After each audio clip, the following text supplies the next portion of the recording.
পৌত্তলিক ছিল, তাদের সবাইকে নিয়ে বিষ্ণু ইসলাম একটা চার্টার করেছেন। ইতিহাসে এটাকে বলে দ্য মদিনা চার্টার, মদিনা সনদ।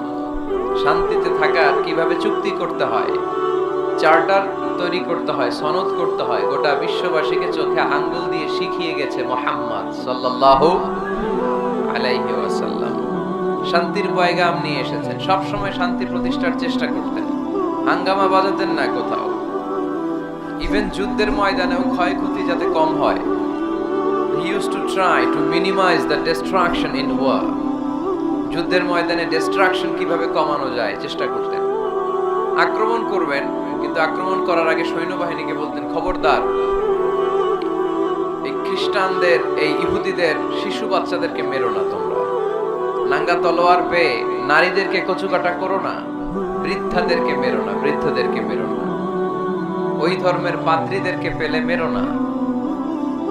তোমার সাথে যুদ্ধ লাগতে এসেছিল, তারাও তলোয়ার মাটিতে রেখে দিয়ে হাত উঁচু করে যদি বলে surrender, Al Aman, I sick the security, আমি নিরাপত্তা চাই, সারেন্ডার করলাম, তাকেও মেরো না। গবাদি পশুগুলোকে হত্যা করো না,